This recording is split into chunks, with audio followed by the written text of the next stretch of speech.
I don't want it to be too... Right. You just do the editing, just edit it. Coming up, what does it take to write the perfect media brief?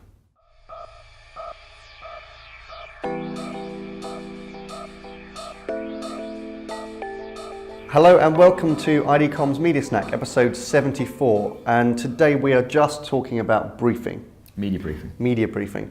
Prompted and inspired by some research from the World Federation of Advertisers, recognising how important it is and actually how bad briefing often is. We're going to dig into what makes a good brief and how to set up for success. All coming up on Media Snack in just the time it takes to eat a sandwich. Okay, so let's start. We mentioned the WFA research. So this was a report they've just published looking at briefing. And this is a return to a piece of research they did a couple of years ago where they were asking advertisers on the quality of briefing. And the focus of their research is mostly on the creative side. That's right. So integrated briefing on the creative side. And they've said that generally the quality of the briefing has improved since the last time they did the research. Yeah.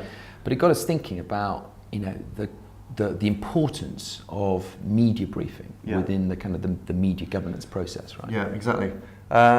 And if you think, big companies hire big agencies or multiple agencies to help drive marketing success, and often it comes down to an exchange of a simple like Word document that flows on email between one and the other, which describes perhaps for a year or period or a big campaign what the company's trying to achieve. So the brief really is the fuel in the engine. It's the critical component to make these entities work well together. And it is so often of poor quality, and therefore it presents perhaps one of the greatest opportunities to really capture new value. If you can set up to brief really well in media, or even in an integrated way, then you're setting up for success. Yeah, and it's a real competitive advantage. I mean, we've all heard kind of horror stories about and we've seen them. Yeah, people briefing by text message or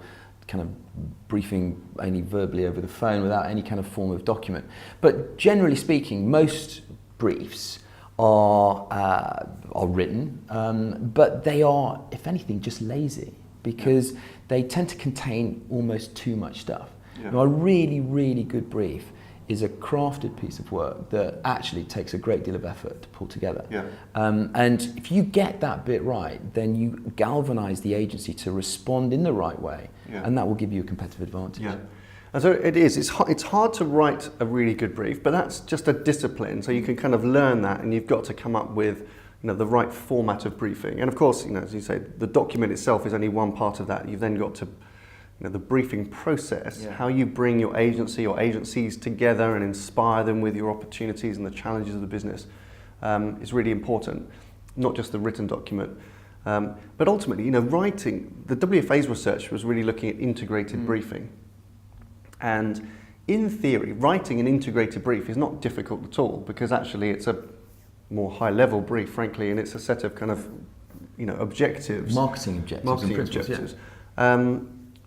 And you could write a brilliant integrated brief, but unless you are actually set up, and writing an integrated brief is kind of easy, but managing an integrated roster is difficult. That's the thing that's really hard to set up for, because if you give the best brief in the world to a set of agencies that are misaligned and disparate, and competitive, and not aligned around common KPIs, then they'll just rip your brief to shreds. I mean, it's not kind of worth doing. That's right.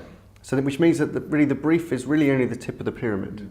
And getting the foundations right to enable that brief to deliver what you want is so critical. From a media perspective, the remuneration structure that you put your agency on actually is a critical component of that platform, because if the remuneration structure isn't appropriate, then the best brief in the world won't deliver what you want, right? Because the agencies will be incentivized to do perhaps slightly different things. The scope of work by which you push forward to your agencies will have a direct impact on the level of resource that is responding to your brief. Yeah. So you've got to get the platforms right to enable that brief to really work well. Yeah, exactly.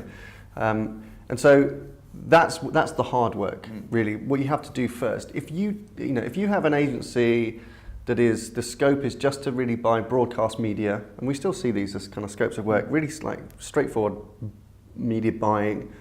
You're paying them on commission. Yeah. You don't evaluate them really That's anything right. other than an audit.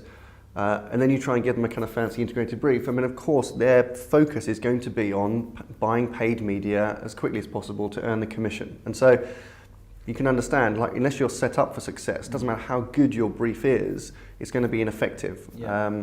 So that's the hard work to do, which is the kind of the base of the pyramid, if you like, isn't it? Yeah. It's those components, the scope of work, understanding KPIs for media, paying agencies based on delivering business objectives, and then you put those in the brief, and then you've got agencies really focused on absolutely answering the brief. Yeah. So let's think for a minute what the components are of a really good brief, because we see dozens and dozens of briefs all the time, and there's many different formats and way of writing a brief. Yeah. But what in your mind are the kind of the ones that really show really good briefing? The first starting point is why. You know, Yeah. what is the role of that brief? What are you trying to get your agencies to respond to? Yeah. And the clarity by which you can describe that within the brief is really important. Yeah. A measurement of success, a tangible measurement of success, is going to be really critical. Yeah. It has to be instructive without being overly prescriptive, and I think that was a comment that came through from the WFA's Yeah. report. Don't provide the answer Yeah. within the brief, right? Yeah. And it's the same as media. You can be overly prescriptive, and that neutralizes, I think, the power of a good brief. Yeah. And then the third thing is it has to inspire good thinking, and that's slightly less tangible, but really good briefs are able to inspire the best strategic thinking Yeah. and thinkers from the agencies. Yeah, and that's something that we talk to with a lot of advertisers who, sometimes they say to us, well, we're not in a kind of super sexy category. We're not a Nike like we're used to work, where it must have been easy to write briefs. And I don't think that's the case. Particularly in media agencies, I guess in all agencies, but we know definitely media agencies, you can get really inspired by the opportunity to tackle a significant kind of marketing challenge with media. And those are the inspiring briefs, irrespective of what your product is or what your category is. Your media objective should ladder down from marketing objectives, which should absolutely be addressing objectives of the business. And as a media planner or a media CEO, agency CEO, you want to really understand the business challenge to which media is going to be a component of the response. So give it some context, and really do think about not just writing the perfect document, but actually, equally importantly, how you're going to deliver that. So the best briefings are done face-to-face. Yeah. We've seen some amazing briefings where the client will invite the agency once a year, maybe into a store or into a factory, or to really just get immerse in the business, really immersed in the business, where those business challenges are real, and you can touch more parts of the business and learn more. And those make for really effective briefing. You can't underestimate the power of that kind of personalization. And that's what it's about. It's about investing real time in the process, not just the thought that goes into writing the brief, but also the process by which you'll be sharing that brief. And the more invested you are as a marketeer in that process, the better the outcome from the agency. The best thinkers at the agency will want to respond appropriately to the quality or the threshold that you've established by developing the brief. I mean, that's what we say when it comes to developing a pitch brief, but it's exactly the same once you're in an incumbent relationship. The quality is a direct proportion of the investment, the quality of the brief in the first place. Exactly. So there's a well-known phrase, which contains a few four-letter words, which you probably know already. which is what you get out is reflective of what you put in. So briefing is hugely important. I mean, we know that the WFA have obviously their new or latest research has just kind of enforced the importance of that and integrated thinking. One of the great benefits, I think, from being able to write, if you're set up for success, being able to write integrated briefs as well, is that when it comes to producing content, you really only then produce content relevant for the communications objectives or the media being planned. I mean, it makes sense, of course, to think about these things together. So what's next? So you give a brief, you set up for success, you write an amazing brief, you can hand it to the agency, you inspire them with the delivery. The next bit is then being able to evaluate what comes back, which is another massive gap, isn't it? Often in businesses, is not having the capability or the competence internally to actually evaluate the work coming back from your agencies and whether it's meeting your objectives. Yeah, and that's really important. I mean, a brief or a strategy is academic, right? Unless you can execute that appropriately, unless you can interrogate that and take that to market. And so having the ability and the skill set, I suppose, to assess a strategic response to a brief, make sure that it's reflective of the requirements within that brief, fine-tune it, improve it, adapt it accordingly, and then take it to market is equally important. Which is why you need strong media governance across the entire process, not just the briefing, but also the evaluation of the strategies and the ability to identify when the agencies are, bringing to you some real media magic, and spotting that is really important.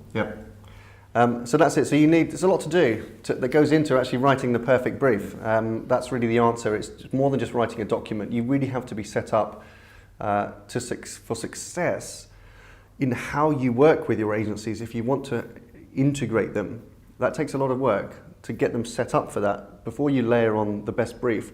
And then even then, once you write the perfect brief, because you're giving freedom to your agency to come back with recommendations, you've then got to be able to make decisions. That's right. So that's a skill set as well that you need. So if you're just starting out, there's a lot of work to be done. It's more than filling in a template, sadly, but you can set yourself up for success, and getting briefing right is massive competitive advantage. Couldn't agree more. Okay, that's all for this week. Thank you very much for watching. Bye for now. Have a good weekend.